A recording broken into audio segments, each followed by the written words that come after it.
Alun-alun Indramayu pada sekitar 4 dasawarsa ini seakan-akan kental dengan upaya perubahan demi perubahan. Namun upaya perubahan tersebut terlihat seiring adanya perubahan atau pergantian bupati yang menjadi kepala daerah. Seperti ada istilah, ganti bupati, ganti alun-alun.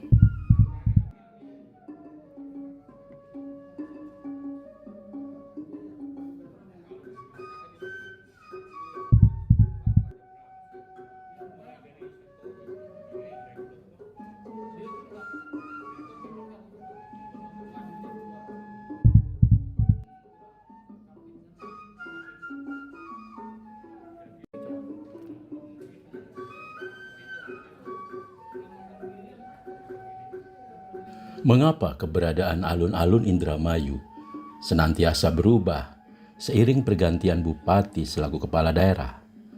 Akankah sekarang dilakukan perubahan lagi? Tapi sebelum mengikuti fenomena alun-alun sekarang, yuk ketahui dulu informasi keberadaan alun-alun zaman dulu dan ada di mana. Zaman kolonial, pendopo berada di Desa Dermayu sekarang. Dari Tanggul, Sungai Cimanuk hingga Masjid Baitur Rohmah, dimungkinkan di situ pula terdapat alun-alun. Sekitar tahun 1800-an, pendopo dipindah ke lokasi sekarang. Kemungkinan besar lokasi lama sering kebanjiran, juga tidak strategis. Tinggalan arkeologis. Hingga tahun 1983, bekas-bekas pendopo masih dilihat berupa batu-batu umpak di sekitar Tanggul Kali Cimanuk depan Masjid Baitur Rohmah itu. Pada masa pasca kemerdekaan, alun-alun Indramayu lebih banyak berfungsi sebagai lapangan umum, tempat latihan tertentu, atau juga tempat upacara.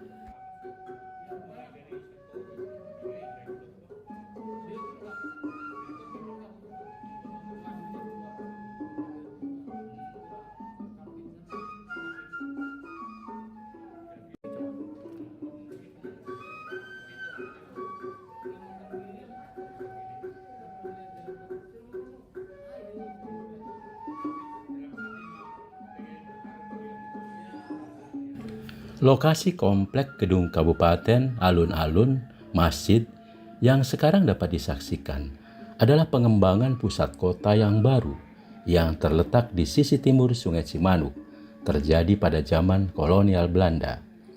Semula, permukiman awal Indramayu terletak di sisi barat Cimanuk. Dapat dipastikan bahwa pusat permukiman awal tersebut terletak di Desa Dermayu, Kecamatan Sindang. Bagaimana gambaran alun-alun, masjid, pendopo di sisi barat Sungai Cimanuk sekarang masuk Desa Dermayu pada zaman kolonial? Profesor Dr. Agus Aris Munandar, guru besar arkeologi Universitas Indonesia yang juga orang Indramayu, menyebutkan berdasarkan analogi, Masjid Dermayu Lama di Desa Dermayu berada di barat alun-alun. Menurut cerita orang-orang tua pada tahun 1950-an, alun-alun lama masih dapat disaksikan membentang dari depan Masjid Dermayu hingga Tanggul Sungai Cimanuk. Sekitar tahun 1983, masih terdapat benda-benda arkeologis yang menarik di salah satu kebun penduduk, sisi selatan Masjid Dermayu. Menurut buku sejarah Indramayu, Dasuki 1977, foto halaman 10, artefak itu berupa batu-batu yang mirip lumpang dan berlubang di tengahnya. Batu-batu berlubang mirip lumpang tersebut sebenarnya adalah batu-batu umpak, batu-batu alas tiang bangunan. Lubang di tengahnya dipergunakan untuk tempat tiang kayu berdiri. Lubang membuat tiang kayu berdiri ajeg, tidak mudah bergeser-geser sehingga mempengaruhi konstruksi bangunan. Batu umpak juga membuat tiang kayu lebih awet, sebab tiang kayu tidak berdiri langsung di permukaan tanah yang dapat membuat kayu cepat keropos karena lembabnya tanah. Batu-batu umpak tersebut dapat dipastikan sebagai sisa sejumlah batu umpak dari dalam Dermayu paling awal, tempat bersemayamnya tokoh Arya Wiralodra. Masjid Dermayu konon dibangun dalam masa kehidupan Wali IX abad ke-15 Masehi. Walaupun sekarang telah mengalami pemugaran, namun ciri-ciri kekunaannya masih terlihat.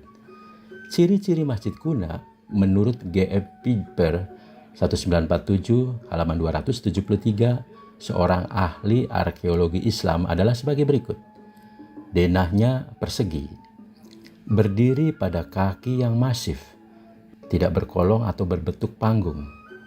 Atapnya berbentuk tumpang dengan jumlah 2-5 tingkat yang semakin mengecil ke puncak. Di bagian depan masjid merupakan halaman terbuka tanpa dinding. Sekitar bangunan masjid merupakan halaman terbuka, dibatasi pagar keliling dengan satu pintu gerbang di sisi depan masjid. Menurut Guru Besar Arkeologi Universitas Indonesia, Profesor Dr. Agus Aris Munandar, tahun 2007 halaman 14. Ketika pusat pemerintahan Indramayu dipindah ke sebelah timur Sungai Cimanuk, seperti sekarang ini, terlihat desainnya mengikuti pola kota Islam Jawa. Apa itu pola kota Islam Jawa? Tampak sekali dari penataan pusat kota Indramayu yang mengikuti pola kota-kota Islam di Jawa. Pusatnya adalah alun-alun, kompleks bangunan kabupaten di selatannya. Di sisi barat Masjid Jami Indramayu. Di sisi timurnya dahulu terdapat kantor pengadilan, kejaksaan, dan agak jauh terdapat penjara yang sekarang semuanya telah dipindah. Hanya saja, komplek pasar yang seharusnya berada di arah utara alun-alun, yaitu daerah Randu Gede atau lebih utara, sekarang tidak ada lagi. Ada kemungkinan di area Praja Gumiwang di arah utara dekat bekas stasiun kereta api Pauman merupakan pasar yang ramai. Menurut Guru Besar Arkeologi Universitas Indonesia, Profesor Dr. Agus Aris Munandar, tahun 2007 halaman 14.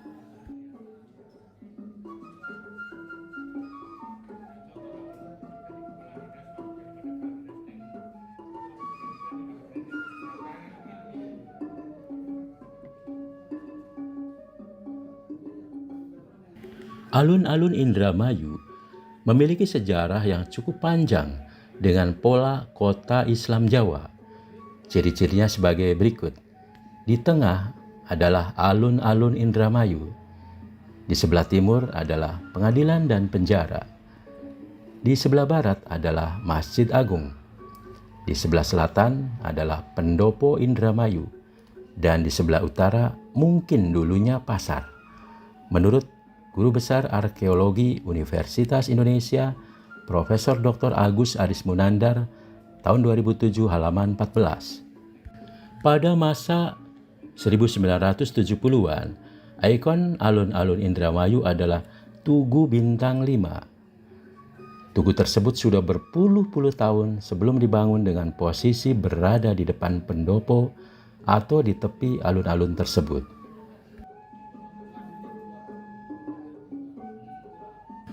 Perubahan yang paling mudah diingat yaitu ketika masa Bupati H. A. Jahari SH, yaitu periode 1975 sampai 1980 dan periode 1980 sampai 1985. Saat itu, selain alun-alun, Bupati Jahari membangun beberapa infrastruktur dan bangunan lainnya seperti Stadion Tridaya, Gor Dharma Ayu, Universitas Wiralodra, juga merenovasi Pantai Tirtamaya. Alun-alun Indramayu diperbaharui sebagai taman kota, bunga-bunga ditanam dalam taman yang berkotak-kotak. Bagaimana kesaksian warga pada tahun 1980-an itu? Ya, jadi saya itu hijrah ya, boleh dikatakan hijrah ya, karena saya dari kampung, dari SD-nya di Srengseng, Krangkeng, Indramayu, kemudian pada tahun 80 atau 81 itu saya SMP-nya di SMP 1 Indramayu. Waktu dulu namanya masih Indramayu, sekarang menjadi SMP Negeri 1 Sindang. Nah, karena saya jadi imam masjid di situ, saya tinggal di komplek masjid. Nah, saya hampir setiap hari tentu saja berhadapan dengan alun-alun. Ya karena saya dengan adik, dengan kakak dan termasuk ibu di situ ya. Saya melihat waktu itu pada zamannya saya, alun-alun itu memang betul-betul berfungsi sebagai fasilitas publik ya. Bahkan menurut saya itu melebihi itu gitu. Jadi sangat terbuka ya. Kemudian saya masih ingat tuh kalau sore banyak sekali orang-orang bermain dan berolahraga ya. Saya sempat lihat kayak aktivis-aktivis pesidra itu kayak Mas Denny, Mas Imam ya, latihan di situ gitu. Padahal Tridaya juga ada. Pada tahun 80-81an itu Gedung Juang belum ada ya. Jadi saat itu kayak kios-kios, toko-toko. Bahkan menurut teman saya ya yang sudah lama di situ, yang tinggalnya di belakang Gedung Juang itu, sebetulnya dulunya tuh apotek Gedung Juang tuh. Nah pada saat saya ke situ itu sudah ada kios-kios, bahkan ada warung nasi, kemudian juga ada pangkas rambut dari Madura ya, yang sebelah sana. Yang sebelah saya itu kan ada Masjid Agung, kemudian ada pengadilan agama di samping itu. Jadi saya setiap hari itu hampir setiap hari melihat orang bercerai di pengadilan agama itu. Nah sebelah pengadilan itu PU. PU, saya tidak tahu PU Pengairan atau PU apa ya, tapi sebelahnya tuh PU. Jadi rumah saya itu bukan rumah ya sebetulnya, tempat longkang ya kalau ada ini adalah kantor Kementerian Agama, ini PU. Nah saya memanfaatkan lorong ini, lorong di situ. Ya di sebelah sana Golkar memang sudah ada kantor DPD Golkar ya, waktu itu zamannya Pak Kaya, Pak Jaya, Pak Silalahi. Saya waktu itu masih SMP dan karena saya tidak punya televisi ya, saya kalau nonton televisi itu di situ, di kantor Golkar. Jadi televisinya besar gitu, besar dan berwarna. Jadi saya senang kalau habis ngaji kemudian main ke situ, main ke sebelah di DPD Golkar itu. Nah, sebelahnya ya tetap masih ada PLN. Jadi Gedung Gelangrat itu kan pengadilan, ya kan, pengadilan negeri. Jadi saya juga suka melihat di situ kalau orang-orang diadili itu kan, saya pernah melihat di rantai turun dari mobil terus masuk itu. Bahkan saya agak dekat dengan salah satu hakim atau karena rumah dinasnya di situ. Saya masih ingat namanya Jaya ya. Jadi saya suka main bola di situ. Nah, di situ masih gedung pengadilan negeri. Terbukanya alun-alun pada saat itu, bahkan di atas rumputnya seringkali dipakai tempat menjemur pakaian. Lalu apa yang terjadi?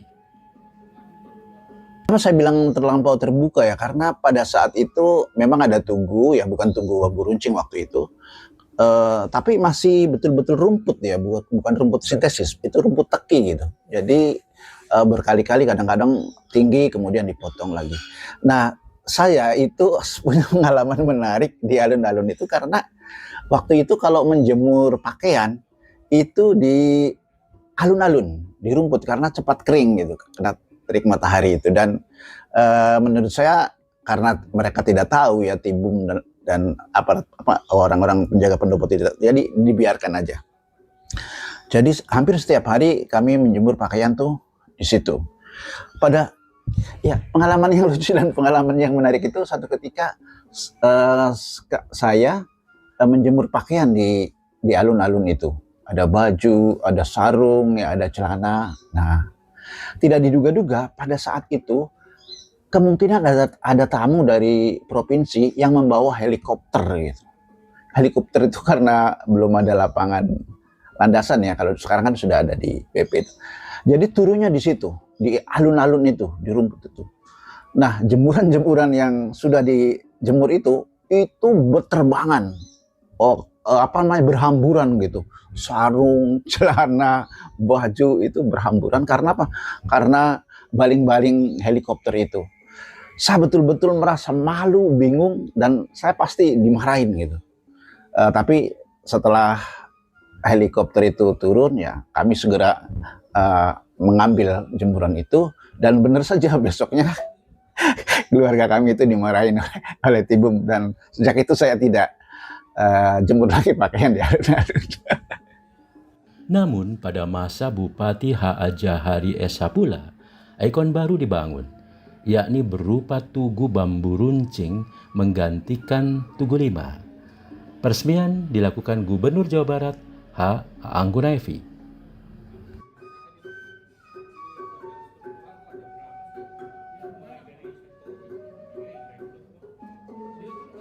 Dengan rahmat Tuhan Yang Maha Esa, Gubernur Kepala Daerah tingkat 1 Jawa Barat H.A. Kunaifi pada tanggal 7 Oktober 1981 berkenan meresmikan Tugu Perjuangan Rakyat Indramayu Membangun dan mempersembahkannya kepada para pejuang kemerdekaan yang berjasa dalam perjuangan bangsa dan tanah air. Ditandatangani H.A. Kunaifi.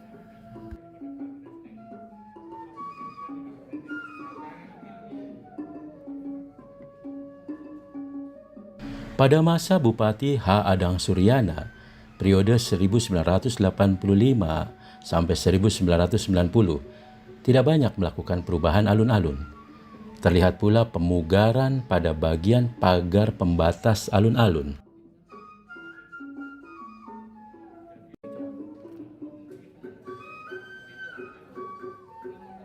Pada masa Bupati H.O.P. Mustofa, periode 1990 sampai 1995 dan periode 1995 sampai periode 2000, Taman Bunga dibongkar sehingga alun-alun kembali berbentuk lapangan. Penataan dilakukan dengan pelapisan lapangan dengan paving block. Pemagaran alun-alun dilakukan pada masa Bupati H. Irianto M.S. Syafyudin atau Bupati Yance, periode tahun 2000 sampai 2005 dan 2005 sampai 2010. Bagian muka alun-alun memiliki 2 pagar utama, yakni sebelah timur dan barat. Bentuk pagarnya berupa replika perahu nelayan, bertuliskan Indramayu Remaja.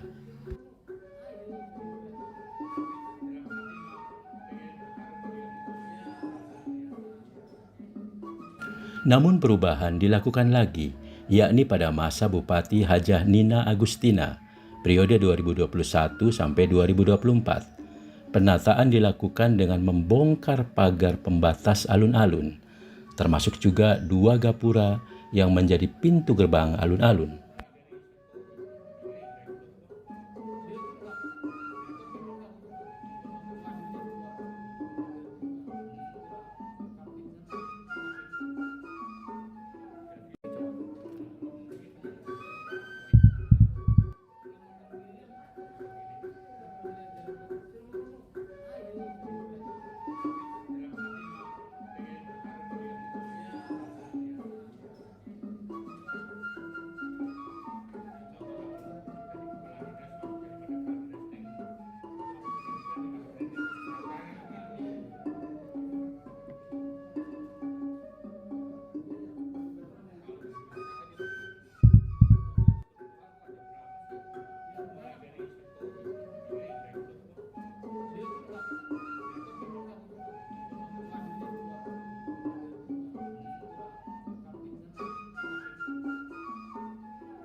Penataan dilakukan antara lain mengganti pintu gerbang dari ikon perahu menjadi candi bentar dari bata merah.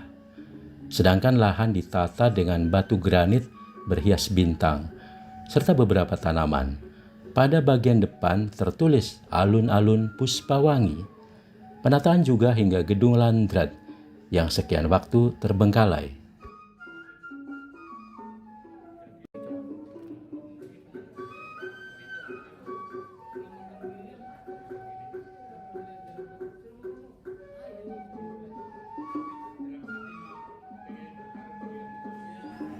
Perubahan dilakukan era Bupati Luki Hakim periode 2025 sampai 2029, yakni mengganti nama alun-alun dari nama Alun-Alun Puspawangi menjadi Alun-Alun Indramayu.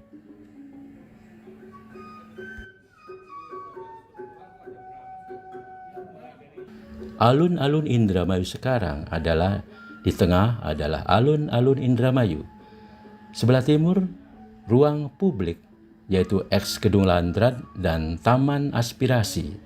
Di sebelah barat adalah Masjid Agung, di sebelah selatan Pendopo Indramayu, dan di sebelah utara Gedung Juang dan lain-lain. Akankah ditata ulang kembali?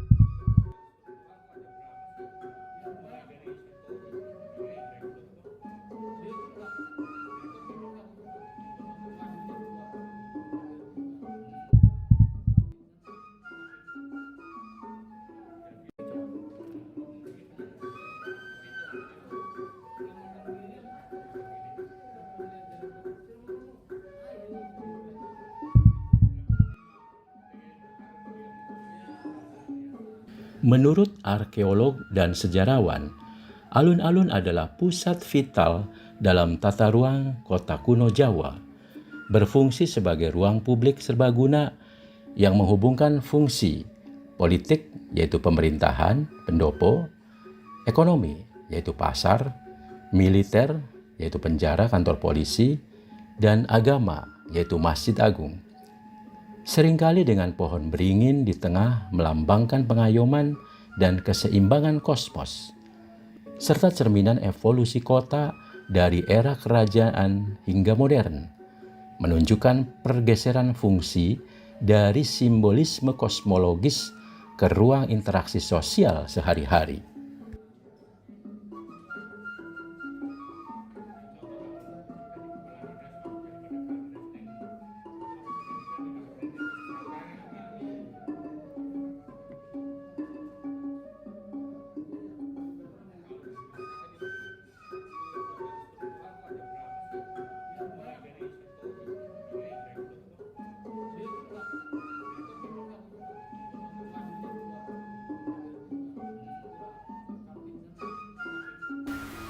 Alun-alun Indramayu saat ini menjadi pusat keramaian pada sore hingga malam hari.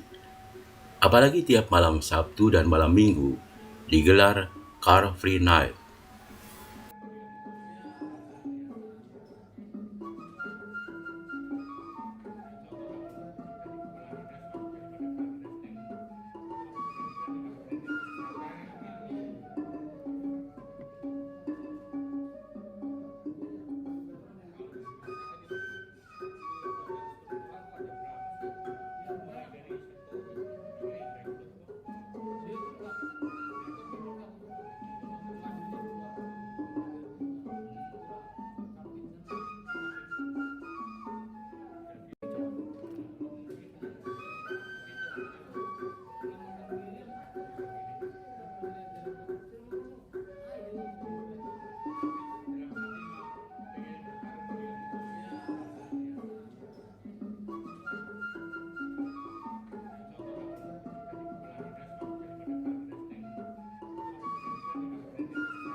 Ikuti jelajah Dermayu selanjutnya.